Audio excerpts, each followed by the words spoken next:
JEE advance 2022 में पूछा गया क्वेश्चन है जो ग्रेविटेशन चैप्टर से है। ठीक है, काफ़ी सिंपल क्वेश्चन है। ठीक, इसमें ग्रेविटेशन का बस फॉर्मूला यूज हो रहा है और बाकी कॉन्सेप्ट जो है इसमें मेंसुरेशन चैप्टर जो हम लोग 9th-10th क्लास में पढ़ते हैं वही यूज हो रहा है यहाँ पे। तो देखिए इस क्वेश्चन में क्या कहा गया है कि कहा है कि टू स्फेरिकल स्टार है ए एंड बी। ठीक है ना, एक ए है और यहाँ पे ये बी है ना। ये ए हो गया और ये बी हो गया, जिसकी डेंसिटी दे दी गई है रो ए और रो बी है ना। इसकी डेंसिटी रो ए है ना, इस ए वाले की डेंसिटी रो ए है और इसकी डेंसिटी रो बी है। A and B have the same radius है ना, दोनों का रेडियस अभी इक्वल है। तो देखिए यहाँ भी इसका रेडियस हम लोग आर लिए हुए हैं है ना, और इसका भी रेडियस जो है ना वो आर है। फिर बोला गया है यहाँ पे कि जो मास है ए का है ना और बी का मास है, उसमें एक रिलेशन दिया हुआ कि M B equal to 2ma है ना। जो बी का जो मास है ना वो एम ए का डबल है। तो इससे आपको ये भी पता लग गया कि अगर मास डबल है इसका तो इसका मतलब क्या है कि जो रो बी जो है ना वो डबल होगी। तो यहाँ से हम लोग ये भी लिख सकते हैं कि जो रो बी जो होगी है ना, डेंसिटी ऑफ बी जो है ना वो 2 टाइम्स है रो ए के है ना, रो ए के 2 टाइम्स है। ये समझ में आ रहा है ना, तभी इसका मास जो है ना डबल हो गया यहाँ पे। ठीक है, तो मास जो है M B is 2 times M A है। ठीक है, due to an interaction process a star A loses some of its mass so that its radius half. ठीक है, देखिए इसका क्या हुआ, इससे इस पर कुछ मास ट्रांसफ़र हो गया है ना, इससे इस पर मास ट्रांसफ़र हुआ और इसका रेडियस जो है ना वो अब देखिए कितना रह गया। जो पहले रेडियस इसकी आर थी ना, अब इसकी जो न्यू रेडियस हो गई ना वो कितनी हो गई, r/2 हो गई। तो बाकी का इसका जो मास है इसके ऊपर डिपॉजिट हो गया है ना, वही बताया गया है, बाकी का मास इस पर डिपॉजिट हो गया है। और तब बोला जा रहा है ना कि आपको बताना है कि अब एस्केप वेलोसिटी का रेशियो क्या होगा अब नए कंडीशन में, कि जब इसकी एस्केप वेलोसिटी कुछ v हो गई है ना, इसकी एस्केप वेलोसिटी कुछ va है, तो आपको इसके एस्केप वेलोसिटी का रिलेशन बताना है ना कि कितना होगा। तो एस्केप वेलोसिटी के रिलेशन के लिए यहाँ क्वेश्चन में दे दिया गया कि vb/va is equal to under root में 10n/15⁻⁴ है।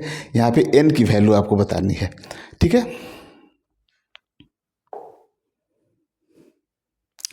तो देखिए एस्केप वेलोसिटी का ग्रेविटेशन में हम लोग 2 फॉर्मूला पढ़ते हैं। एक तो रेडियस के टर्म में रहता है और स्मॉल g मतलब ग्रेविटेशन ड्यू टू ग्रेविटी के टर्म में रहता है। एक जो फॉर्मूला हम लोग के पास है 2gm/r।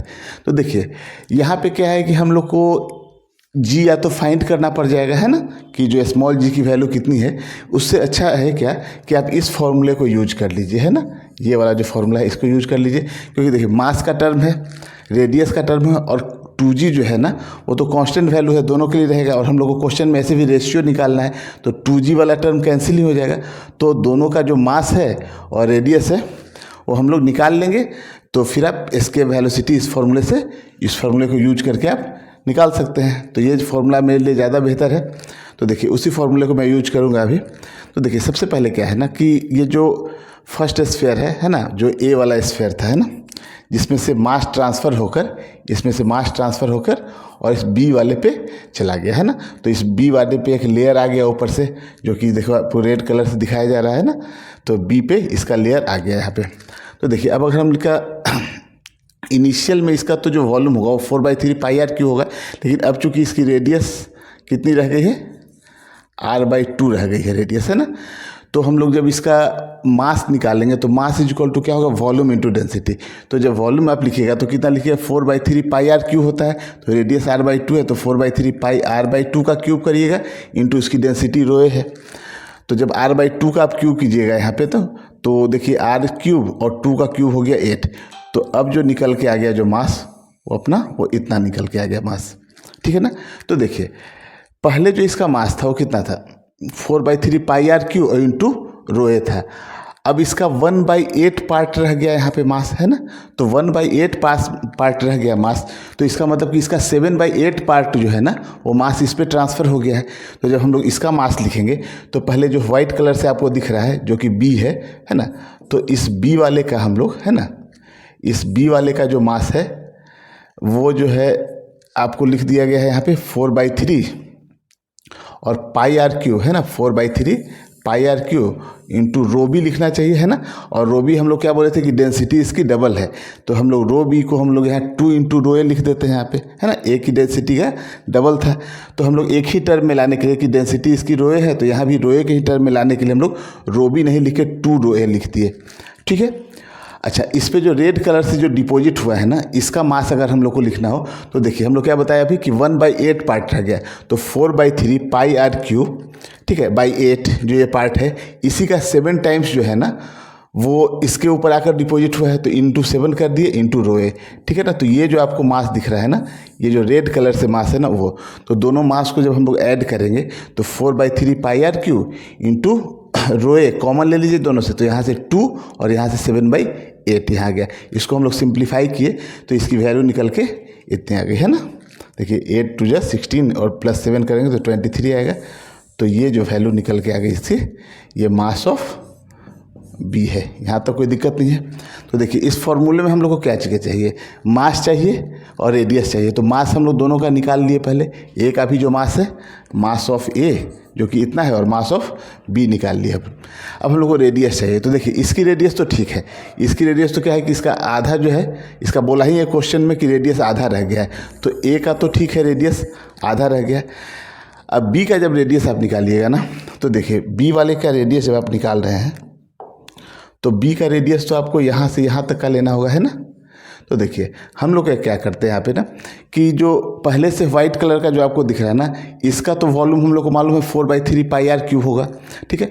और बाकी का जो है ये मटेरियल जो है जो कि यहाँ से डिपॉजिट हुआ है, तो टोटल वॉल्यूम को ऐड कर लेते हैं हम लोग। तो वाइट वाले का वॉल्यूम और जो रेड कलर से आपको दिख रहा है ना, ये वॉल्यूम दोनों ऐड कर लें, और दोनों वॉल्यूम को ऐड करने के बाद देखिए यहाँ वही बताया गया है कि पहले वाइट कलर का है जो है उसका आपको यहाँ पे वॉल्यूम हो गया 4/3 पाई आर क्यूब, बाकी का ये जो वॉल्यूम है ना वो हम लोग इस रेडियस से देखिए आप क्या किए यहाँ पे 4/3 पाई, अब यही इतना वॉल्यूम था ना, ये वॉल्यूम जो है यहाँ बच गया है, तो कितना इसका 7/8 पार्ट जो है वॉल्यूम है यहाँ पे है, तो इसका ही 4/3 पाई आर क्यूब इंटू 7/8 किए, तो ये जो आपको वॉल्यूम दिख रहा है ना, ये किसका वॉल्यूम है, जो आपको रेड कलर का जो डिपॉजिट हुआ है वाइट कलर के ऊपर उसका वॉल्यूम है।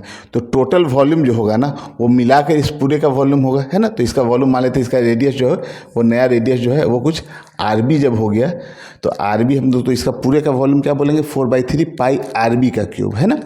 तो इन दोनों वॉल्यूम को आप ऐड कीजिएगा, ठीक है। तो यहाँ से देखिए 4/3 अगर हम लोग सब जगह से कॉमन ले लें तो इससे कैंसिल हो जाएगा, तो यहाँ पे क्या बचा आर क्यूब, यहाँ पे देखिए तो 7/8 आर क्यूब और यहाँ पे आर बी का क्यूब, तो यहाँ से हम लोग आर बी का क्यूब निकाल रहे हैं पहले यहाँ पे। तो देखिए यहाँ पे 8 + 7 है ना, 15/8 R cube equal to R B का क्यूब, और यहाँ से हम लोग क्यूब को इधर ले आए तो 2⁻⁴ होगा, तो आर बी इक्वल टू कितना हो गया, अब आर क्यूब है इसका पावर 1/3 करिएगा तो कितना आ जाएगा, आर आ जाएगा, और 15/8 1/3। तो देखिए हम लोग क्या निकाल लिए, रेडियस ऑफ बी। तो रेडियस ऑफ ए भी मालूम हो गया और रेडियस ऑफ बी भी मालूम हो गया, यहाँ तक कोई दिक्कत नहीं है। Mass of A mass of B मालूम हो गया, रेडियस ऑफ ए और रेडियस ऑफ बी मालूम हो गया, जो कि हम लोग को यहाँ पे चाहिए, मास चाहिए और रेडियस चाहिए, ठीक है। 2g का टर्म दोनों के साथ रहेगा तो कैंसिल हो जाएगा वो। तो आगे देखिए, अब देखिए हम लोग को निकालना ही था VB/VA, ठीक है। यहाँ मैंने कैपिटल बी लिख दिया है, ठीक है। ऐसे क्वेश्चन में स्मॉल बी और स्मॉल कैपिटल ए लिखा हुआ है ना, तो कोई दिक्कत नहीं यहाँ पे। तो हम लोग क्या करते हैं, यहाँ से 2g mb है ना, मास ऑफ बी था, यही फॉर्मूला था अपना, 2g mass of B upon radius का क्यूब, है ना। तो यहाँ से आप देखिए तो ये 2g वाला टर्म तो कट गया यहाँ से, है ना। तो बचा कितना, mass of B into radius of B का क्यूब नीचे में आ गया, ये रेडियस ऑफ ए का क्यूब ऊपर चला गया और मास ऑफ ए यहाँ है, ठीक है। अब देखिए हम लोग क्या कर ले रहे हैं, यहाँ मास ऑफ बी के जगह पे लिखा हुआ है 23 × x। तो यहाँ से आप देखिए, यहाँ से देखिए आप हम लोग क्या कर ले रहे हैं, इस पूरे को है ना, इस पूरे को हम लोग ना x मान लेते हैं अभी, इस पूरे को x मान लीजिए। तो यहाँ से देखिए 4/3 pi r cube into rho ए को x मान लिए हैं, तो यहाँ 4/3 pi r cube into rho ए को x मानिएगा, तो यहाँ से ये वैल्यू कितनी निकल के आ जाएगी, x/8, ठीक है ना। हम लोग क्या कर रहे हैं 4/3 और पाई आर क्यूब इंटू रो ए, इतने को हम लोग क्या मान ले रहे हैं, यहाँ से x मान ले रहे हैं, तो ये वैल्यू x/8 हो गई। तो यहाँ से ये वाली वैल्यू कितनी निकल के आ गई, 23/8 8x, है ना। तो मास अब समझ में आ रहा है। एम ए की जगह पे आप क्या पुट करेंगे, x/8, और एम बी की जगह पे क्या पुट करेंगे, 23x/8। तो वही वैल्यू देखिए मैंने यहाँ पुट की है। यहाँ पे देखिए 23/8x और यहाँ पे 8x/8 जो एम ए की वैल्यू थी। तो यहाँ से आपको देखिए x से x आप कैंसिल आउट कर दीजिए। यहाँ पे x 8 से 8 भी कैंसिल होगा, तो यहाँ क्या रह गया 23। यहाँ से देखिए आप r से r कैंसिल हो गया, है ना। तो अब देखिए यहाँ पे 8 टू द पावर 1/3 है, तो 8 टू द पावर 1/3 करेंगे तो ये वैल्यू 2 आ जाएगी। तो इससे ये 2 भी कैंसिल हो जाएगा, तो ऊपर में कुछ नहीं है तो 1 रह गया ऊपर में, है ना। तो 1/15 टू द पावर 1/3, है ना। तो अब देखिए ये आ गया कितना 23 into 1/15 to the power 1/3। Question में क्या दिया है ना, क्वेश्चन अपना यही है ना। तो यहाँ पे पूछा है कि n की वैल्यू क्या होगी। तो नीचे वाला वैल्यू देखिए 15 टू द पावर 1/3 है, ऊपर में 10n है और यहाँ पे 23 है, मतलब कि 10n की जो वैल्यू है ना वो 23 हो गई, है ना। तो n की वैल्यू कितनी हो जाएगी, तो 2.3। तो यही एक n का वैल्यू आपको फाइंड करना था, ठीक है। तो बढ़िया क्वेश्चन है ये। मेंसुरेशन का काफ़ी अच्छा खासा यूज है, ठीक है, जो 9th 10th क्लास में हम लोग पढ़ते हैं। ग्रेविटेशन का मात्र एक फार्मूला है जो कि यहाँ पे यूज हो रहा है, जो एस्केप वेलोसिटी के लिए फार्मूला होता है। एस्केप वेलोसिटी कौन सी वेलोसिटी होती है कि अगर कोई ऑब्जेक्ट को हम लोग उस प्लेनेट से अगर हम लोग कुछ इस वेलोसिटी से फेंके कि वो दोबारा लौट कर अर्थ पे ना आए, मतलब जो भी प्लेनेट हो उस पर लौट करना है, उसी वेलोसिटी को एस्केप वेलोसिटी कहते हैं। और उसी के लिए फार्मूला रहता है, तो उस फार्मूले को हम लोग रखें यहाँ पे। और हम लोग को VV/VA ही फाइंड करना था, रेशियो उसका। तो निकल के आया और यहाँ से n की वैल्यू 2.3 आ गई।